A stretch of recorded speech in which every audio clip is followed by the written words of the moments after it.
Hello and welcome to the H3 Leader Podcast, where our intent is to provide a consistent drip of foundational and practical insight, motivation, and calls to action that will help us all grow in the critical arena of leadership.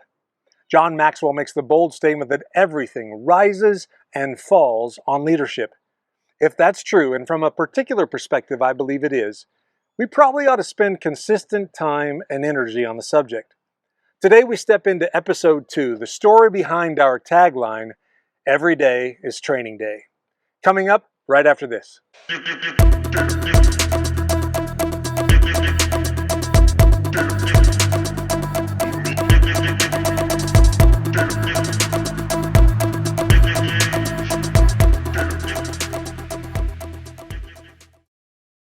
With just about any significant understanding in life, if we were able to trace and document the actual pathway of ideas worth repeating, the tentacles would quickly grow deep and wide and possibly even boring. I mean, really, in a world as complex as ours, who knows where some of these concepts actually get their start? Even so, this phrase, our tagline, is so fundamental to the nature of the H3 leader that I thought it worthy of its own investigation. We're going to start early, but then make a huge leap in time, so bear with me for just a second.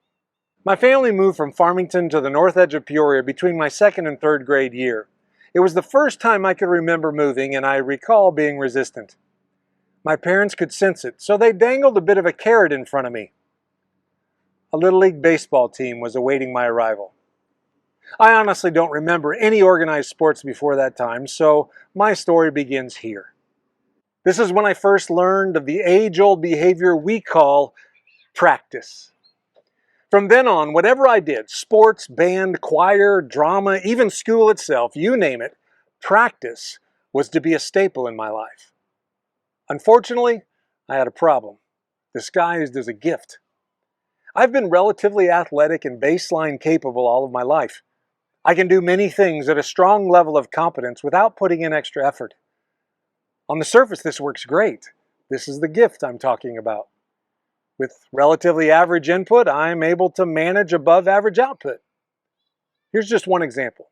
I was able to tour 7 countries in Europe over the course of 3 weeks when I was just 15 years old, playing the tuba with the American Musical Ambassadors.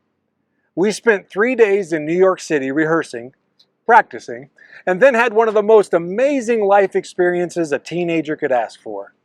I went on to play at college and community band levels after that. But as my wife will attest, I still can't tell you the name of a particular note on a staff. I know the fingering, the pitch of the notes, and the length they should be played, but I couldn't tell you their names for the life of me. That's when the ugly side eventually becomes evident, when my gift becomes a problem.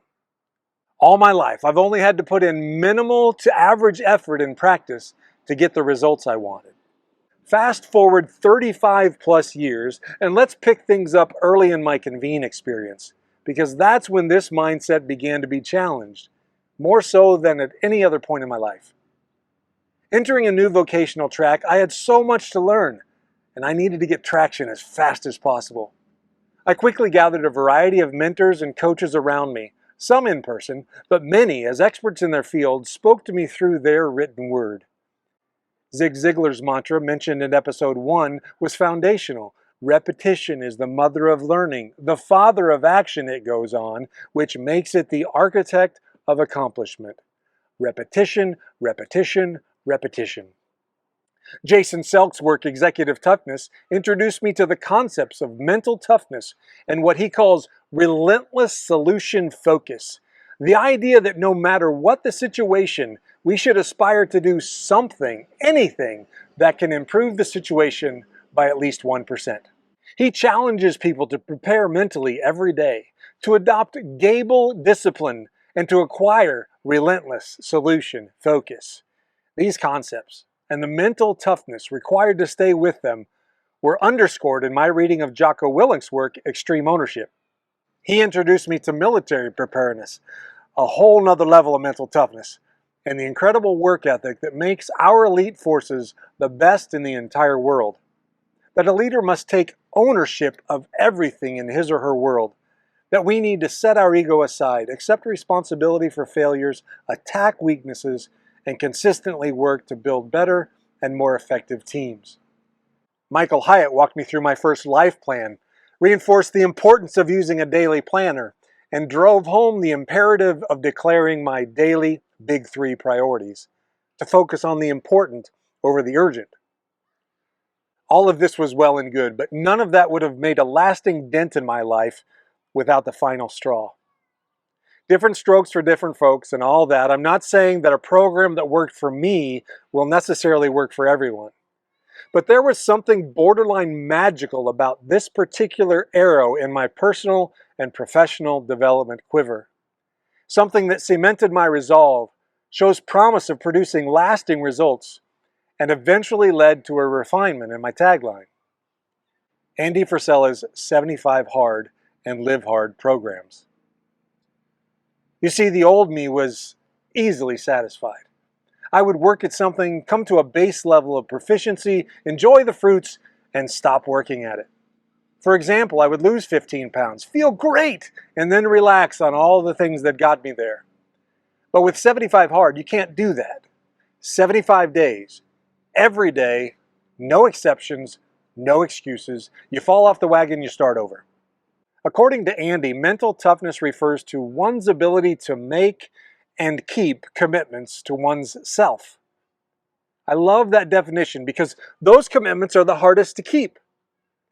His no exceptions, no excuses guardrail forced me to experience the compound effect of 75 days of repetition based solely on commitments I made to myself. Repetition of healthy habits, repetition of resolve, repetition of daily renewed commitment, repetition of engagement of the will, all led to compounded results. The extension program Live Hard lasts an entire year, and I went for it. The catch? Mess up one time, one day, even if it's the last day, and you have to start over from scratch. No credit given, not even for the initial 75 days. It was an incredible gamble, mentally anyway. No drill sergeants, no accountability partners, no overseers of any kind. This program relies entirely on the honor system because, as we noted, mental toughness is the ability to make and keep commitments to one's self. 75 Hard brought it all together for me. It cemented in my psyche that every day matters. Early on, I was drawn to the phrase, every day is game day, with the idea that we needed to be able to perform at game level every single day. But the more I thought about it, the more I realized it wasn't true. Every day is not game day. No professional in any sport or arena has a game every single day. That's just not sustainable. But you know what is sustainable and massively beneficial to our development? Practice, practice, practice. Training in preparation for game day. Getting 1% better every day at anything. We can train for anything. We can even practice the art of rest, something I consciously do every week. What can you and I do every day to get 1% better at the things that matter? Over time, if we don't give up or jump off the wagon, we can reap the reward of that hard work. We may not be able to do it perfectly, but that's all right. It's not about perfection. It's about consistency over a long period of time. That's what matters. That's what makes a difference. That's why I'm connecting the H3 Leader brand to this particular tagline.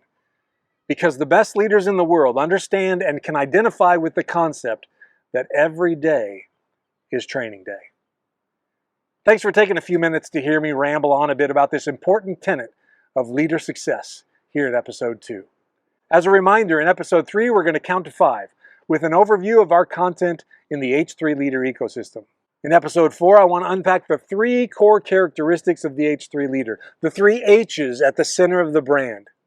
Hopefully, by the time we're through with these first 4 episodes, we'll be ready to start showcasing the personal perspectives of others, particularly with regard to those 3 core characteristics of the H3 Leader that we're going to introduce in episode 4.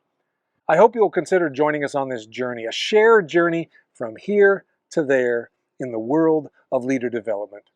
Until we meet again, remember to always do something, anything, every single day to move the ball 1 yard down the field, to make the situation 1% better.